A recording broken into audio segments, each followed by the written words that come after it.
Let's talk about how we create heart coherence. When people can sustain heart coherence just for a short amount of time, there's a resetting that takes place in the baseline of trauma. When people have traumatic events in their life that are shocking, that are related to betrayal or loss, we begin to become branded emotionally, and that trauma stays right in the survival center of the brain called the amygdala.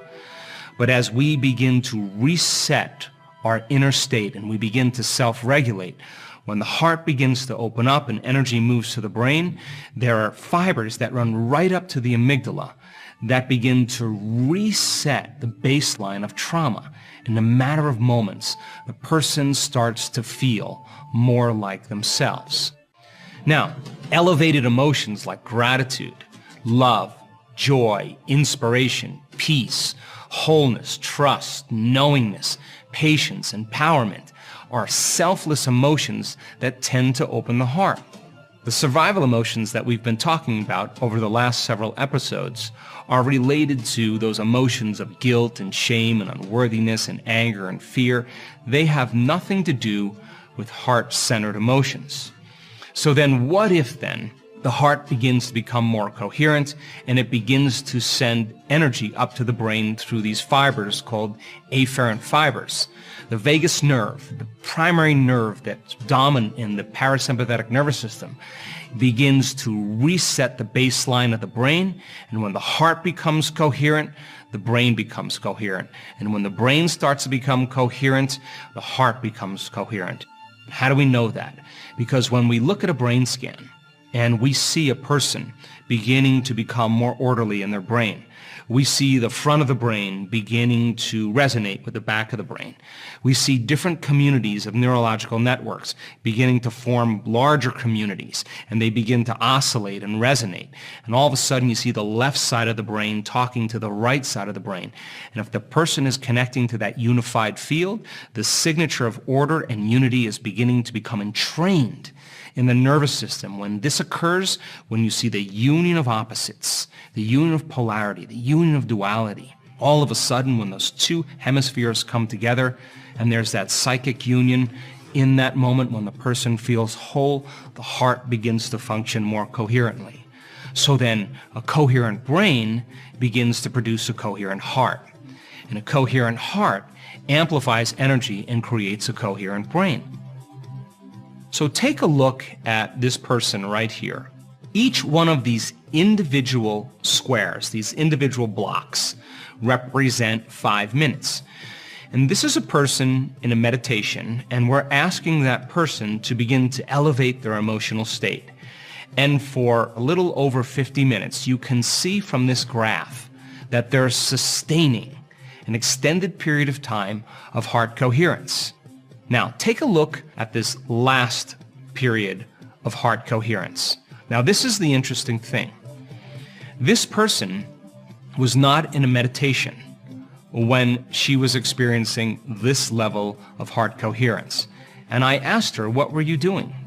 She said, I was finishing my day, I was unpacking, it was 8 o'clock at night, and all of a sudden, out of nowhere, I felt this incredible feeling of love take over me. She said it was so intense, it was so powerful, that she had to lay on her back in bed and just surrender to the feeling.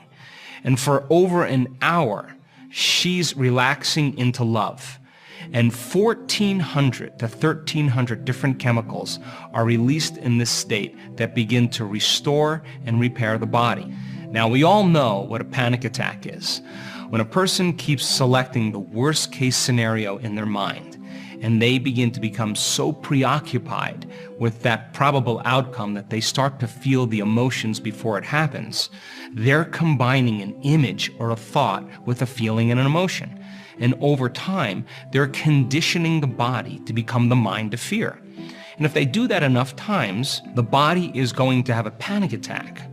Try as they may to control it with their conscious mind, they can't because they programmed it subconsciously. Now take a look at this. 3 people sustaining heart coherence for 45 minutes. These people are developing the skill of self-regulation. And I want them to be able to do it with their eyes open as well as their eyes closed. They should be able to do it in their life. And they should be able to notice when they lose that feeling from their heart. And they should be able to excuse themselves from their day or from certain conditions and begin to recalibrate and begin to open their heart again. And in time then, they're going to become less reactionary to everyone and everything in their lives. And if they're not reacting, then they're no longer living in stress. And now the body can begin to regenerate and repair itself because it's now no longer living in emergency mode. Now, take a look at these people. This is a person with really weak heart, very little variability. And take a look, for a little over 15 minutes, this person is able to sustain heart coherence.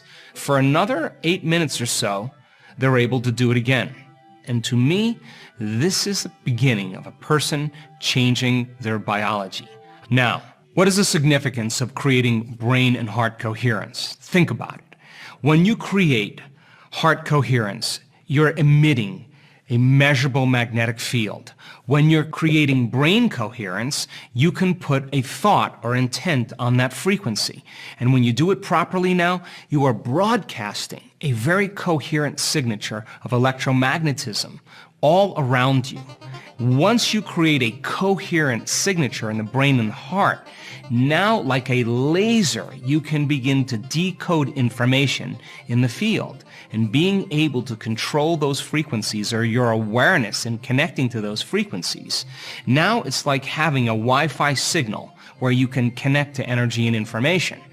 When the brain is incoherent, when the heart is incoherent, we experience separation and we have a poor signal, so we can't connect to the field to create from.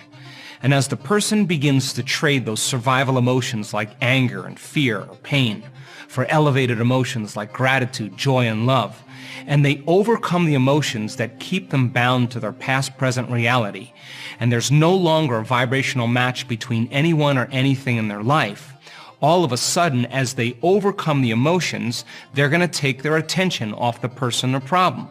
And now they're going to begin to weaken the energetic bonds with their past, present reality. And in a sense, if they're no longer feeling those emotions and they're no longer thinking about that person or problem, they are taking their power back and they begin to build their own electromagnetic field. And now they have energy to heal.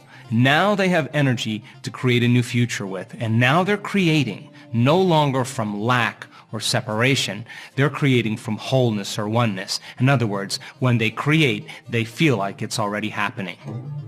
And so then when we get up from our meditations in this creative state, as long as we're feeling the emotions of our future in our heart, we're no longer looking for when it's going to happen or why it's going to happen, because you feel like it's already happened. And you are connected to the energy of your future. And when we lose the energy of our future and we disconnect from it, now we're back to the energy of our past. And don't expect anything to change in your life. So it's not enough to just do this in your meditation. We have to sustain this modified state of mind and body our entire day. So then when there's a vibrational match between your energy and some future potential that already exists in the quantum field, and you're creating from the field instead of from matter, now we no longer have to go anywhere to get it. We will begin to collapse time and space and draw the experience to us. And now we'll begin to believe that we're more of the creators of our lives instead of the victim of our lives.